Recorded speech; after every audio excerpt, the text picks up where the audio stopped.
సువార్త ప్రకటన అంటే క్రైస్తవులకు అసలు తెలియదండి ఏమని. దేవుని పని విషయమైన ఆలోచన గాని, దాని కొరకైన ప్రణాళిక గాని క్రైస్తవులకు ఉండవండి. ఆదివారం చర్చికి వెళ్ళావా? నెలకొకసారి రొట్టె ద్రాక్షరసం తీసుకున్నావా? ఎప్పుడన్నా సభలు పెడితే వెళ్ళావా?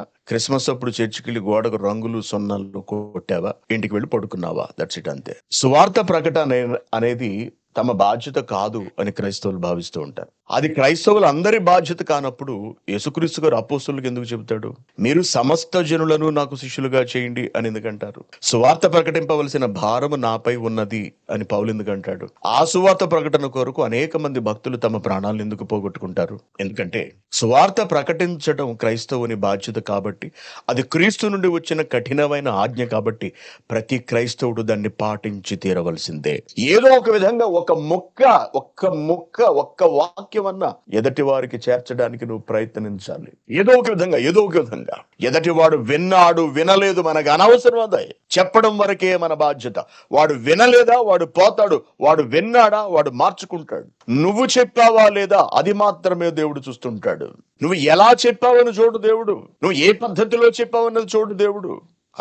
నువ్వు బ్యానరే కట్టావా? లేకపోతే ప్లకార్డు పట్టుకున్నావా? లేకపోతే వీధి సువార్తకి వెళ్ళావా? లేకపోతే బహిరంగ సభలో మాట్లాడావా? లేకపోతే నువ్వు లైవ్ లో మాట్లాడావా? నువ్వు ఎలా ప్రకటిస్తున్నావు అన్నది చూడు దేవుడు. నువ్వు ప్రకటించావా లేదా అన్నది ఒక్కటే చూస్తాడు దేవుడు. నేను నీకు ఇచ్చిన ఆజ్ఞ నువ్వు నెరవేరుస్తున్నావా లేదా?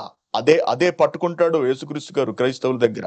అదే పట్టుకుని నిలదీస్తాడు. కాబట్టి ప్రియమైన దేవుని పిల్లలారా, క్రైస్తవులారా, స్త్రీలు చాలా మంది ఉన్నారు, పురుషులు ఉన్నారు. మీరు ఎక్కడికో వెళ్ళిపోయి ఎవరికో చెప్పాల్సిన అవసరం లేదండి. మీ బిడ్డలకు చెప్పండి, మీ భర్తలకు చెప్పండి, మీ భార్యలకు చెప్పండి. క్రైస్ట్ కోవిడ్లో ఉన్న వాళ్ళకి చెప్తున్నాను నేను, ప్రతిరోజు లైవ్కి వస్తున్న వాళ్ళకి చెప్తున్నాను నేను. మీ కుటుంబానికి మీరు ప్రతిరోజు ఏదో ఒక దేవుని మాట చెప్పండి. నీ కొడుకు వాక్యం వెనక నశించిపోతే దేవుడు ప్రశ్నించేది నిన్నే, జాగ్రత్త. నీ భార్య దగ్గరకు వాక్యం వెళ్ళక ఆమె నశించిపోతే దానికి దేవుడు నిలబెట్టేది నిన్నే, జాగ్రత్త. నీ భర్త పాడైపోతే దేవుడు నిన్నే అడుగుతాడు. వాళ్ళు వినట్లేదా? పోనే, వాళ్ళ కర్మకాళ్ళు పోతారు. కానీ నువ్వు చెప్పాలి వాళ్ళకు. అందుకే నేర్చుకోమంటున్నానండి. ఎందుకు పరీక్షలు రాయండి అంటున్నాను. మీరు పరీక్షలు రాస్తే మాకేం కలిసి రాదు. మీరు నేర్చుకుంటే మాకేమి ప్రయోజనం ఉండదండి. మీకు మంచిది. రేపు మీరు దేవుని ఎదుట సిగ్గుతో తలదించుకోవాల్సిన పరిస్థితి నుండి తప్పించుకుంటారు. మీరు వాక్యం వింటే ఆ వాక్యాన్ని మీరు మీ బిడ్డలకు నేర్పించుకోగలరు. మీకే అర్థం కాకపోతే మీ పిల్లలకే నేర్పిస్తారు. కాబట్టి అందించాలి. మీరు మీ పరిధిలోనే చేయండి. పరిధి దాటి వెళ్ళిపోవాలని ఎప్పుడు అనుకోకండి. మీ పరిధిలో మీరు ఎంతవరకు చేయగలరు అంతవరకు చేయండి. ఒక ఆడపిల్ల చాలా తక్కువ పరిధి ఉంటుంది.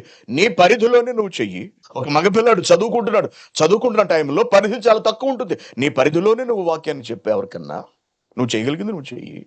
ఒక గృహిణి, భార్య, ఆమె పరిధి చాలా చిన్నది. కుటుంబాన్ని చూసుకోవాలి. నీ కుటుంబంలోనే నువ్వు వాక్యాన్ని ప్రకటించు.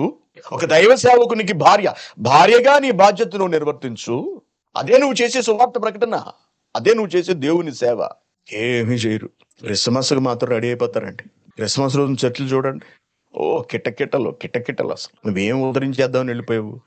అసలు నీకేం తెలిసి వెళ్ళిపోయి నువ్వు క్రిస్మస్ చేసేటానికి? దేవుని కొరకు నోరు విప్పి ఒక్క మాట చెప్పలేని నువ్వు, నీ కష్టార్జితంతో దేవుని వాక్యాన్ని, దేవుని సువార్తను 10 మందికి అందచేయడానికి ఏమాత్రం ఆలోచించని నువ్వు, కొత్త బట్టలు కట్టేసుకుని, బంగారు నగలు పెట్టేసుకుని, పిండి వంటలు చేసేసుకుని, ఆ రోజు చర్చికి వెళ్ళిపోయి హ్యాపీ క్రిస్మస్ అని చెప్పేసినంత మాత్రం చేత దేవుడు సంతోషపడిపోయి నీ హ్యాపీ క్రిస్మస్ ను స్వీకరించేస్తాడని అనుకోవటం, నీ కానుకను స్వీకరించేస్తాడని నువ్వు అనుకోవటం నీ అమాయకత్వం. కనుక మీరందరూ ఆలోచించండి. సత్యమందు నిలిచి ఉండండి. సత్యాన్ని ఏదో ఒక విధంగా మీ పరిధిలో, మీ శక్తి మేరకు, మీ జ్ఞానం మేరకు అనేకులకు చెప్పడానికి కుదరదా?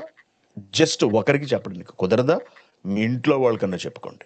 ఎంతమంది కువైట్లో ఉన్న వాళ్ళు ఇళ్లకు ఫోన్లు చేసి వాక్యం చెప్తున్నారండి? కువైట్లో ఉన్న ఎంతమంది తల్లిదండ్రులు తమ ఇళ్లకు పిల్లలకు ఫోన్లు చేసి వాక్యాన్ని చెబుతున్నారు ప్రతిరోజు? 4 ఎత్తారు చేతులు. ఇంకెవరు చెప్పట్లేదా? మరేం చెప్తున్నారండి? 24 గంటలు చదువును, ఎప్పుడు చూడు చదువు. చదివించండి, మంచిది కాదని అనట్లేదు. మరి దేవుని వాక్కులు చెప్పొద్దా? వాళ్ళు వినట్లేదు అన్నయ్య. వినకపోతే పోతారు. నువ్వు చెప్పు. బలవంతంగా నువ్వు స్కూల్కి పంపించట్లేదా? మరి వాక్యం చెప్పడానికి ఏమైంది? స్కూల్కి అయితే ఎంత ఎంత ఖర్చు పెట్టైనా సరే పంపుతావు, ఎంత బ్రతిమలాడైనా పంపుతావు, ఎన్ని విధాలుగానో నచ్చ. అవునా? మరి అటువంటిప్పుడు వాక్యం చెప్పడానికి ఏమైంది? వాక్యాన్ని నేర్పించడానికి ఏమైంది? ముందు వాక్యాన్ని నేర్పించండి.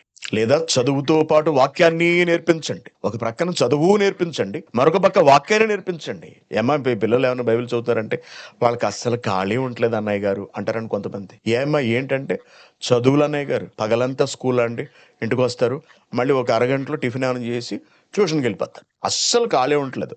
ఎవరిని ఉద్ధరించడానికి ఏంటి, ఎవరిని ఉద్ధరించడానికి అంత హడావిడి? ఎవరి కోసం కష్టపడిపోతున్నారు, ఎవరి కొరకు చదివేస్తున్నారు? దేవుని సంతోషపెట్టడానికా? మళ్ళీ వాళ్ళ పరీక్షల గురించి నేను ప్రార్థన చేయాలి, వాళ్ళ ఉద్యోగాల గురించి నేను ప్రార్థన చేయాలి.